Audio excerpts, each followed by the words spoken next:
Drake cannot let it go, can he? After back and forth, we thought the battle with Kendrick Lamar was over, but now Drake and his team have filed a legal petition against Universal Music Group and Spotify, saying that they artificially inflated the success of Not Like Us. I mean, this is shocking. Like, nobody expected this, but I want to get into what we know so far. Let's get into it. We all thought that Drake had moved on, and clearly he hasn't. So Billboard ran the story about Drake filing this legal petition, and I want to get into what the reporting is so far, what we know, and just how ludicrous like this whole thing is. So let's get right into this article. Drake accuses UMG, so that's Universal Music Group, and Spotify of scheme to, quote, artificially inflate Kendrick Lamar's Not Like Us. As you know, Not Like Us was sort of like the coup de grace, the kind of final finish him in the battle with Drake everywhere, whether it was at the pop out, whether it was at sporting games. I remember when Obama met like the NBA team during the Olympics, like it was playing. So it really turned a diss record into a hit record and later just a pop culture record. So we all will admit that Not Like Us was the biggest record of the battle. But this is what Drake's legal team is accusing Kendrick of. In a filing Monday, November 25th in Manhattan court, Drake's Frozen Moments, LLC, that's a weird name for a company, accused UMG of launching an illegal, quote, scheme involving bots, payola, and other methods to pump up Lamar's song, a track that savagely attacked Drake amid an ongoing feud between the two stars. This is what the attorneys for Drake's company said. UMG did not rely on chance or even ordinary business practices.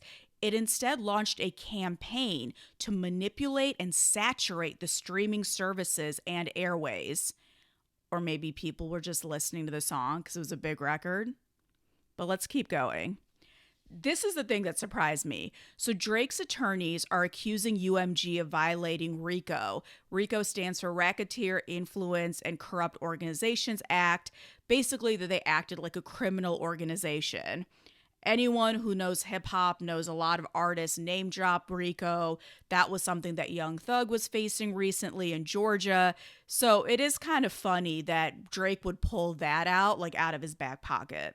In technical terms, Monday's filing is not yet a full lawsuit, but a so-called pre-action petition. So this is something under New York law that aims to secure information before filing a lawsuit. Now, I am no legal scholar. I know there's a lot of great lawyers and people on YouTube and social media who can probably break it down as actual legal experts. But my gut would be that this is Drake's team going after Universal Music Group and Spotify and wanting some kind of like an audit or just like an admission of guilt. Like, yes, we did implement these things like bots and payola to inflate Not Like Us. So just off the top, I was shocked when I read this story.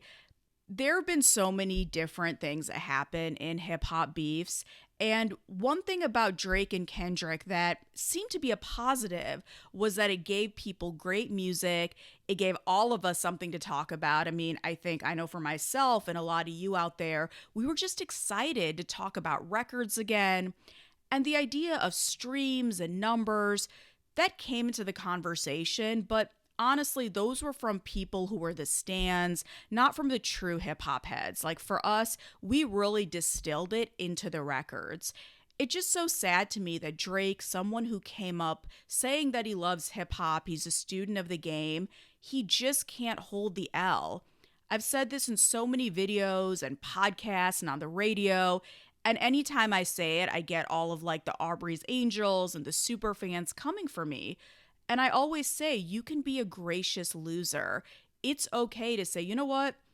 At the end, I got to hold this L. But as a student of hip hop, as a lover of the culture, this was good for hip hop. Drake can still move around as he wants. He's a very rich person, a very famous person. It's not imperative that he just keeps holding on to this like a dog with a bone. And it's like he's almost incapable of just having that humility and congratulating the better man. And it's really sad to see that. If hip hop is based on competition, I do think a good battle, a positive battle, needs to have sportsmanship. And with Drake, we're just not seeing that. He's someone who keeps going on social media, keeps kind of poking the bear, and he sees it's not working. If this was a battle of quality versus quantity, we had Kendrick on one side giving us quality, thoughtful records, these sort of discerning visual moments, cultural moments. And then we had Drake, who just seemed like he was out of his element, just throwing things at the wall and hoping something would stick. But this isn't the way to do it by filing this pre-action petition. It really just feels like sour grapes, like someone who's just incapable of moving on with their lives. The other interesting part is both Kendrick and Drake are part of Universal Music Group. Drake has been with Cash Money initially. Now he has a licensing deal with Republic Records. I talked about that in my video where I broke down Drake's alleged huge $400 million record deal. But Kendrick is also there. He started on the Interscope side with TDE, and now his company PG Lang, they're also licensed under UMG. So if Drake has this issue, is this also him saying that inside that building, he feels that Kendrick is the bigger star, he's getting more attention and resources than he is? I don't know. So TMZ has some additional details. It says that in this pre-trial petition, Drake points out that UMG has paid settlements in the past for this kind of thing, like in 2006 when they paid $12 million to the New York Attorneys General for a pay-for-play scheme. That's what we call payola in the industry. I want to put a little pin in that and come back to that because Drake, you may not want to see exactly how the sausage is made, but we'll get back to that. So it continues. Drake claims a whistleblower has accused UMG management of spending thousands in May 2024 on bots in order to get the song, Not Like Us, to 30 million streams on Spotify. It also paid social media influencers to promote the song. He alleges the label dropped all copyright restrictions so influencers could repeatedly post the song, helping it spread like wildfire. Now, I'm going to say I don't know about any of this, but what I will say is that it's not uncommon for some labels or some artists to have heavier copyright restrictions. Then TMZ continues, Drake has some huge legal goals here. He says he's filing the suit just to get a full understanding of how UMG funnel payments to iHeartRadio and its network of stations. So iHeart is the huge radio network here in New York. That's Power 105. So that's like The Breakfast Club, Angela Yee's show. And it says once he has that info, according to the docs, he's gearing to file a civil fraud and racketeering case against UMG and any co-conspirators. Wow. So the label that allegedly gave you $400 million, the label that has helped continue to propel you into a superstar, now all of a sudden they're not playing fair because Kendrick won a rap battle. To me, that's what the optics are saying. So let's go back to my point about Drake really seeing how the music industry works. I say this all the time. Hit records aren't just recorded. Hit records are created. Superstar artists aren't just born, they're created. There is an entire music business who is here to amplify and promote certain artists, certain songs. I would like to say that, a big majority is still organic, but let's be honest. Anytime there is a number that can be juiced or manipulated, people in the industry figure out how to do it. They've done it, back in the day with payola for radio, music videos. Did you ever wonder as a kid why certain artists kept being number one on TRL or 106 in Park? That's not to say that some people didn't call in or go on the internet and vote I know I did, but it was always strange how certain artists would be in the building when they would get that number one. Yeah, there's a lot of greasing of the wheel behind the scenes.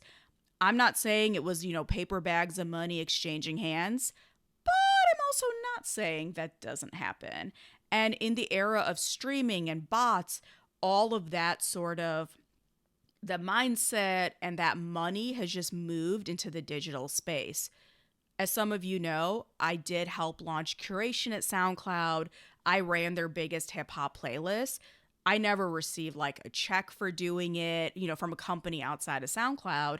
I didn't get payola. It wasn't like I was really being, wined and dined or taken out per se.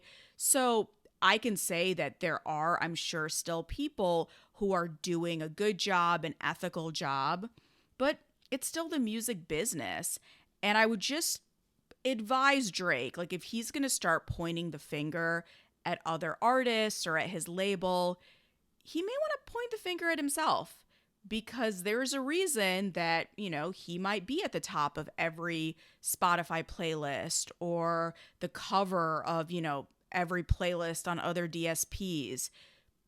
There's special treatment that I'm sure he gets as well, whether it be sort of like a straight kind of transactional, or it can be done in sort of much more nuanced ways as well.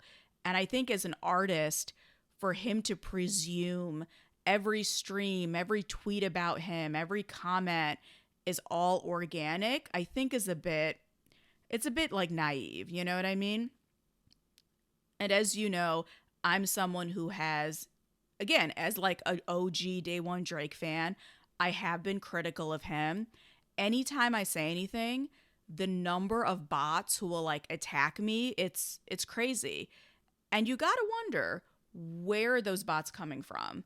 Clearly, he has a pro Drake army out there.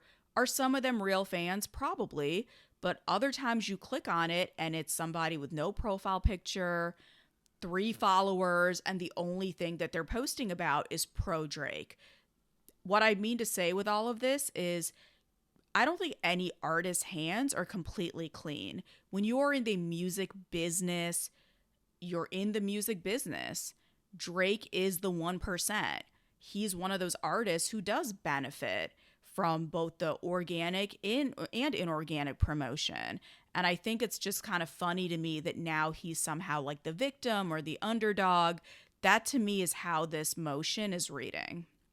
And I'm just going to close this video by saying, check how the hip hop pundits analyze this, because there's been, a big schism during this Drake and Kendrick battle where I feel like, the true hip hop heads, the people who would see themselves as journalists, as cultural critics, we knew that Kendrick won and we were able to explain and contextualize that, versus a lot of very big mouth, loud mouth people with big platforms who were very much Team Drake. And it felt like they had a personal relationship with him.